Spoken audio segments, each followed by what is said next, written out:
Okay, we're reading Monsters and Magical Sticks. We're on page 151 of the chapter called Utilizing Utilization. And we're on example 2. During one of the clinical hypnosis innovative techniques training seminars, I had asked the participants to practice a mirror feeding back induction.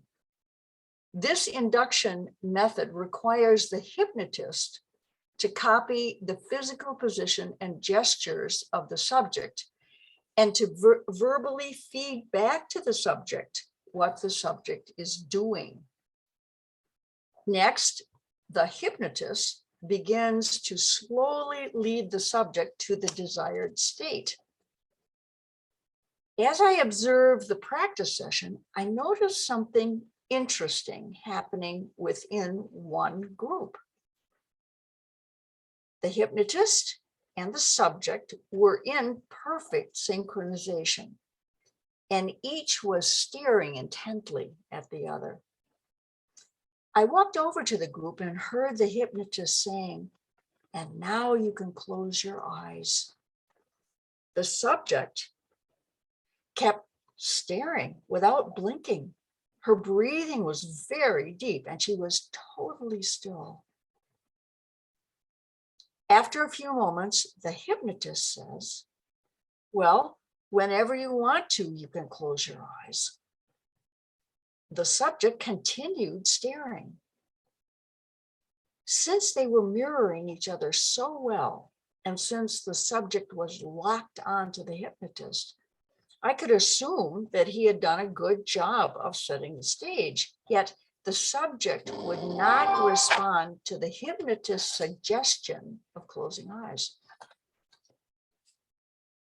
I positioned myself so that I was within the subject's field of vision. I was standing while the practice group were all seated. After a few moments, I moved my right hand up slowly, starting at my waist and ending at my cheek. As my hand moved up, the subject's eyes shifted and followed my hand as it moved slowly up. When her eyes met mine, I nodded twice, very slowly. As she continued to stare at me, I very slowly blinked twice, nodded twice again, and then closed my eyes for 3 or 4 seconds. When I opened my eyes, the subject closed hers, and I said, "That's right. Now take all the time you need to see yourself at some pleasant place while you continue to more deeply relax.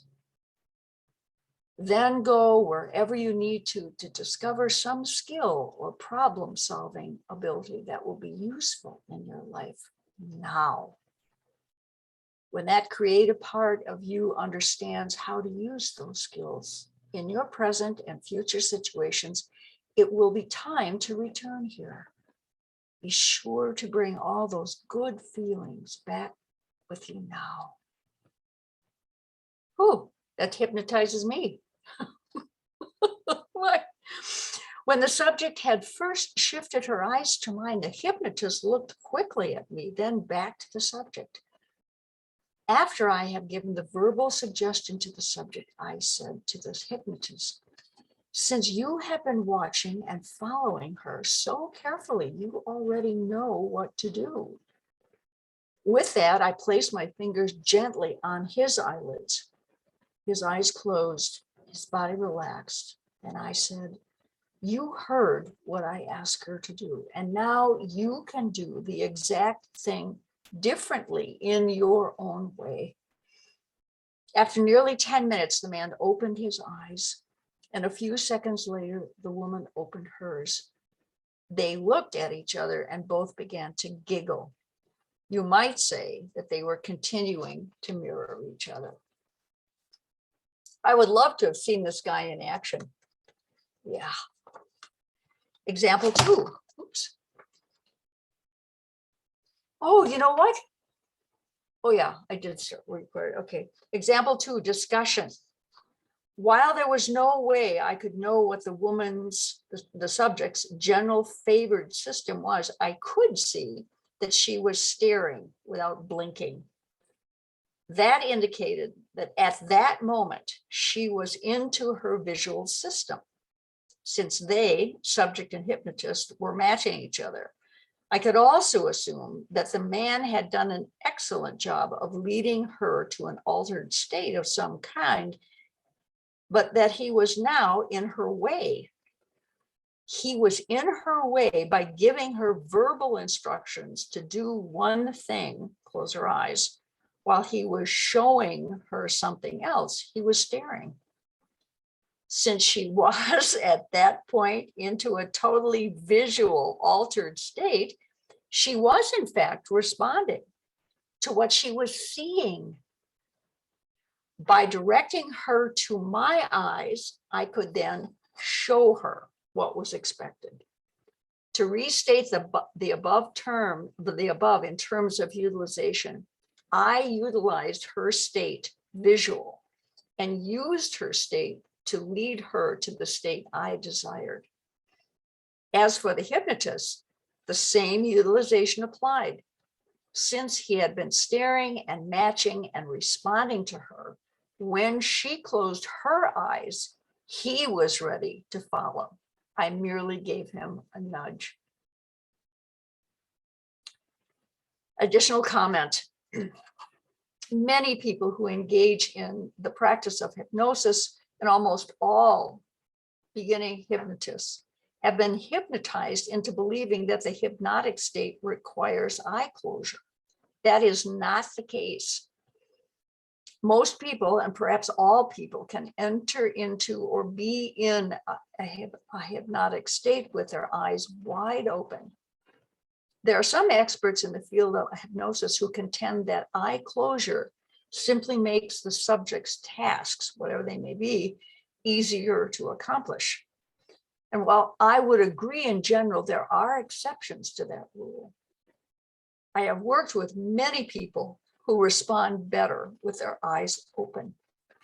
In some cases, eye closure actually stops the individual from processing and responding. I believe that most hypnotists require eye closure for their comfort. I have observed dozens of hypnotists becoming unglued as a result of a subject staring at them. All the signs of a satisfactory hypnotic state may be present, yet the hypnotist interrupts the subject state because being watched disturbs them. I hope you will learn to accept the subject's right to enter hypnosis with open eyes and to utilize that situation as just another choice. He really goes on with a lot of descriptions here. Yeah. Do you want to read some also? Doesn't matter. I'm going to go on just to keep my throat going. Okay. Example 3. While giving a lecture demonstration at a local university for a group of dentists and their assistants, oh, I like this one, the following occurred. One dentist stood up and said, "While I try to use some hypnosis in my practice, I can't be hypnotized myself. I think my patients sense my failure, and as a result, I'm not very successful with hypnosis." I inquired as to what would transpire when he was the subject. He said he could feel himself fighting it and that he would just tense up. He also stated that he didn't like anyone trying to control him. When we later moved from the lecture area to the dental clinic section, he asked me if I would try to hypnotize him. I asked him what hypnotic phenomenon he would need to experience in order to be satisfied. And he replied, anesthesia in some part of my body. I asked him to take a seat in a dentist chair, which he did. I picked up a white towel, put it in his left hand and said, "Okay, I'm going to help you experience hypnosis, but first I want to test out your so-called control. I began by positioning his left arm straight out to the side of his body, horizontal to the floor. I said to him, now your job is to hold that towel as tightly as you can. When you don't expect it, I'm going to pull it away from you. I may walk behind you and then sneak up, or I may just grab it from you. His arm stiffened and he had a death grip on the towel, and he said, no, you won't. At this point, I made several moves as if to try and grab the towel. As I did, his intense concentration on the towel and me increased. And after a few more attempts, I stepped behind him and said, get ready. I'm going to stand where you can't see me. And when you least expect it, I'm going to jump out and get it. At this point, his left arm had been cataleptic for several minutes. To an observer trained in hypnotic phenomena, it would have been apparent that he was in that state. However, he had not yet experienced his proof. I reached over toward his left hand slowly with my left hand. At the same time, I reached toward his right arm with my right hand and rested it gently on his right forearm. Then I slowly lifted his right arm up off the arm of the chair. I held his arm up very still for several seconds, and then I let go. His right arm remained up without moving, and he continued to stare at the towel in his left hand. I had planned on going no further, but the group instructor had a different goal in mind. Without my knowledge, he had taken a sterile needle from a drawer. While I was continuing to make gestures at the towel as if I was going to grab it, the instructor inserted the needle in the subject's right hand. This was done in the fleshy part between the thumb and the first finger. When I saw what he had done, I was so surprised, I think I went into that state myself. The subject didn't move a muscle, nor acknowledge what had happened. He gave every indication of being totally unaware of his condition. We, the attendees and instructors, all stood observing the subject while he continued to stare at the towel without movement or comment. After 3 or 4 minutes, he looked up and said, well, nothing is happening. When are you going to begin? Everybody began laughing at that statement. And he said, what the hell is so funny? He then began looking around at the group. He suddenly spotted the needle in his hand and exclaimed, when the hell did that happen? I didn't even feel it. Wow. I think that was pretty gutsy of that guy just to, yeah. Yeah. Very provoking. Yeah. Well, he must have been very sure. I bet he was a very competent student or co-teacher or something with Stephen. It's amazing. Example 3, discussion. By his initial comments, the subject had indicated that not only was control a major issue for him, but he was proud of his control. Utilization simply required giving him something to control, the towel, and then helping him to worry about his control, my threat to take the towel away. As has already been stated, people often enter their own hypnotic state to avoid someone else's. Based on that, I could be sure he would enter into hypnosis to avoid my control. It was also a good bet that as long as I didn't point that fact out to him, he would cooperate by controlling everything. As for his developing spontaneous analgesia, that is not an uncommon occurrence. That is, many individuals spontaneously develop partial or complete analgesia when entering the hypnotic state. I'm going to stop this just for a minute.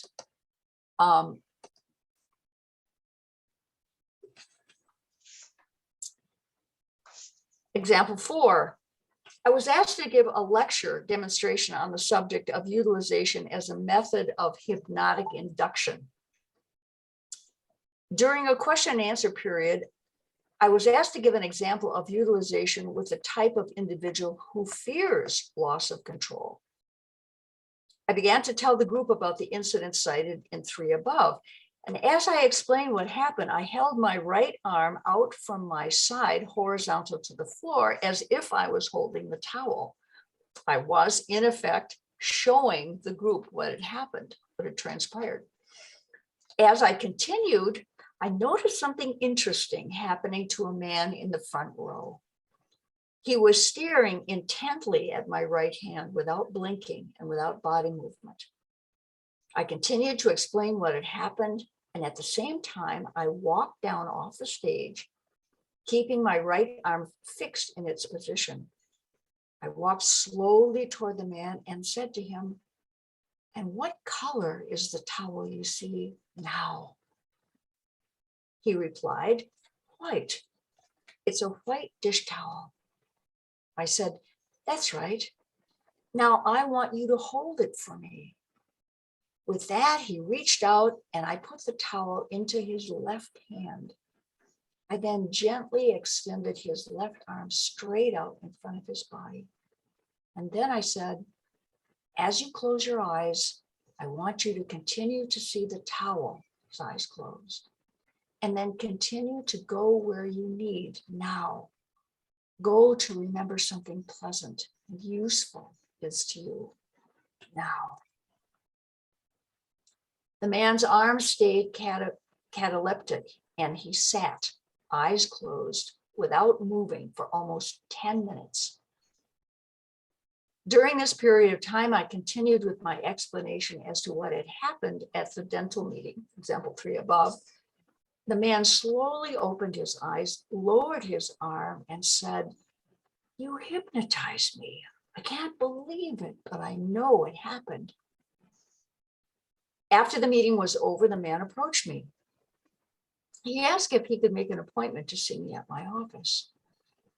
Before I could respond, a very elderly gentleman interrupted and said, "If I hadn't been here to see it, I wouldn't believe it.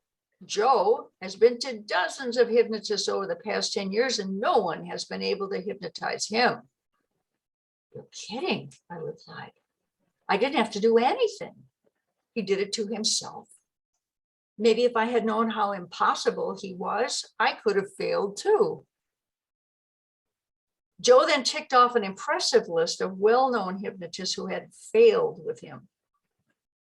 I replied, "Do you mean to say that you have been successful at failing to go where they wanted you to go, and instead you've gone where you wanted?" He nodded his head vigorously and said, "Yes. I mean, no. Well, I guess so." I smiled and said, "You must be an Indian scout, are you not?" He stared at me and said, "What's that supposed to mean?" I replied, "You seem very proud of all the scalps you've taken." Now that is a metaphor that would not fly now. Yeah. Yeah, that would not be appropriate now. Yeah. And Because in another way, it is so, it was this way. that's correct. Sometimes we cannot talk about something who was this way. Yeah. Yeah. Yeah. Okay, I'll stop this because it's Okay. That's right. Thank you. all right. Are you going over to the other one then? Yeah. Yep. Okay, bye.